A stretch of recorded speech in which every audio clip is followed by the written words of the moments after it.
So you got away because you went public. Is this correct? I went public, and even at And the to this beginning day- they threatened me. At that point, after I said to them, listen, even if you threaten me now, I said openly to the policeman, and also my wife went to the social workers, because we had to go to the social workers after, otherwise they would take our kids, said very clearly, my husband is not going to stop with what he's doing. He will carry on. If this is a free country, he has to do this, and he has to be able to do this. Mm-hmm.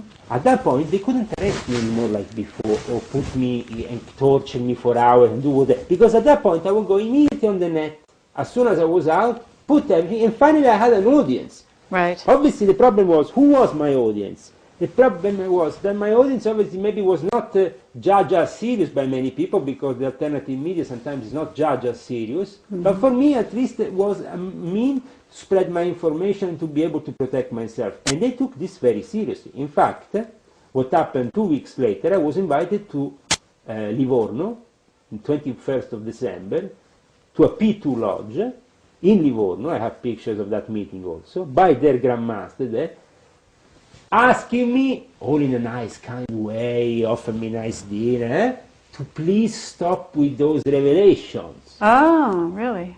But the guy who asked me, Grandmaster Mauro Lazzari and Luigi Piazza, because I refused, they were punished themselves. And in June, just now, 2007, the police raided their headquarters of the Masonic orders. There is this documentation in Livorno, and it was the biggest scandal since the P2, because it's connected also to the Christian Democratic Party, because their lodge, where I was meeting, was the headquarters of the Christian Democratic Party, UDC, of Cesar, which is the party close to the Vatican. So obviously you don't need to be a genius to link 1 + 1 is 2, you know. You have a Masonic lodge in the headquarters of the Christian Democratic Party. These people, the Christian Democratic Party, has been working with the NSA, the CIA for 50 years in the Gladio secret operation. These people, Balestieri, Ezio Giunchiglia, these people all belong to Gladio. Gladio is a secret operation against communism that has been very important, because 9/11 has been the same kind of operation that the Italians have seen over and over again in the strategic years of tension, we call them, in the 70s, when we had the killings of the station of Bologna, of Piazza Fontana. All these killings were organized by so-called deviant secret services apparatus. Nobody understood ever. It was maybe the Red Brigades, there was the Russians. So who was it? It was the Americans and the Vatican, you know, who was it? They were doing it on themselves. Gladio was an operation in which And so was 9/11 also the Americans and the Vatican? Absolutely, and the Zionists. And the Mossad. The Mossad was very important in this. In fact, sure. and also the. So is the idea to create basically? They reflect a prophecy, because in the Zohar, at a specific point of the Zohar, is written that in the city of the big tower, in the specific date, the 21st date, I think, of Elul, of the Jewish calendar, that was the 11th of September. Boom, there will be this disaster, the tower will fall down. It's written in the Zohar. Zohar, for the Kabbalists, is the most holy text for the Jewish Kabbalists. So they read, knock their heads on the wall, and reflect what is there. Now, as we have the Mossad, the Zionist element, the Jewish occult element, which is very important because the Kabbalah is born out of them, but born originally where? From Egypt. And sure. The same happened with because we don't have to see only Christianity or Catholicism as coming only from Judaism. No, that's very wrong. We have to see Christianity as coming from a mix of pagan religions that the Emperor Constantine put together, including the cult of Isis, of Osiris, of Mithras, of all these. But this was from Atlantis, was it not? All originally from Atlantis, but Atlantis and many other Atlantis civilizations before that, because the thing is that we have only knowledge about maybe one ancient civilization before ourselves, but there is many others that have been eliminated and we know nothing about it. Mm-hmm. Leah, I want to ask you, do the Masons or the Illuminati have ancient texts coming directly from Atlantis? Do they have information about this? Now, this is the legend that really managed to fraud. They managed to fraud Hitler, Churchill with this kind of thing. So it's quite interesting. You know, the Book of Thought or some kind of tablets, ancient tablets that come from Atlantis, were supposed to be hidden in the pyramids, hidden there, hidden. There is definitely stuff that comes from ancient times, and there is specific groups within the Illuminati, like for example the Gruppo di Tebes, group of Thebes, which is a specific group within the Illuminati which takes care only of the ancient artifacts. And these must be in the Vatican. They're in the Vatican Library, are they not? In the Vatican Library, and we have a lot of ancient artifacts, ancient books, very rare text that could revolutionize the thought of mankind. But as I said, because we will have to go to the next stage of existence in one way or another, the Vatican wants to adapt. So how they adapt? They adapt with Corrado Balducci and the whole alien revolution coming into the Vatican, Secretum Omega and a couple of UFOs, and everybody's happy. Because the next step of brainwashing is to have you believe that Jesus is some kind of Prince of Sirius that comes on this planet as a high priest and is himself an alien being or some kind of alien high priest from Sirius. Sirius is very important. We don't have to joke with Sirius. We don't, because Sirius is Sirius in every way. And it says, the word says it. Is in the universal apparatus the eye of God. So, you know, you have a bunch of sheep which are okay, the stars. so watch. Shepherd, and then you have a dog. Now the dog star is Sirius, is the right. dog of this, you know, you have a lot of stars running around, but they're sheep. But then you have a shepherd, and you have a shepherd's dog. Yeah? So this is how it works in the universe. Now we should go back to reacquire in modern times the concept of analogy. Of not logic, but analogy. Why? Because logic is actually created by mankind. It was created by mankind at the time of ancient Greece, and then filtered through our civilization through to us. But in ancient times, analogic was equally as important. So, by rediscovering the analogic method, the parallels between the fact that everything in the universe works as a mirror, as a reflection, are a reflection of the one big bang, the first, and then everything else is a reflection. So there is a constant loop of this reflection in many different forms. Infinite loop that goes through the universe, and we find in this cup, we find in this little apparatus. Sure, and then you're talking about symbolism, and you're talking about the use of symbols is magic. And again, you're back in the circle. Yeah. But as I said, do we really want, if we want the next stage, then we have to acknowledge the science of God. Okay, no problem. That has to be done, because sooner or later mankind will have to come out of this ignorance. But at the moment, what we are having is just some substitutes, especially in the New Age movement or cults that have been created lately. Okay, but what about science? And what about the idea that there might be Planet X or some other planet out there? Is this completely a figment of people's imagination based on something that the Illuminati wants to put out there for their purposes of revelation and Armageddon? From my experience of the whole Zaccaria Sitchin, like I mentioned before, from my experience and from what Barbara and then the Secretum Omega and all this information coming out of the alternative media, it's clear that they want to control the alternative media. And they want to control also our own myths. Nibiru, this planet of ancient times, from Sumerian, they call Nibiru in Sumerian times, Planet X, coming back, you know, there where it comes, these Anunnakis have dropped out from this planet into ours and have, there is definitely an ancient time in which we have been merging with other creatures from the universe. This is described clearly in the book of Enoch. But who were these creatures? These creatures were the rebels that were escaping, the rebel angels that were escaping from God in a way. What we have here in this present situation is that we think they are in reality interbreeds between mankind and aliens. And this is the biggest disinfo that we can get. Okay, if you believe that's disinfo, then let's talk about underground bases. Why do we have underground bases, since you say that in your experience they do exist?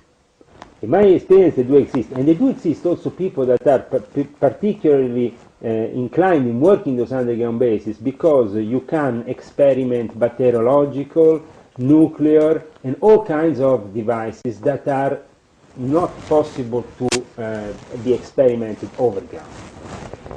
And also to experiment the most evil of the evil, because mankind nowadays is playing God, playing with genes, playing with mixing a cow with a dog, with a human, with a lion, with a...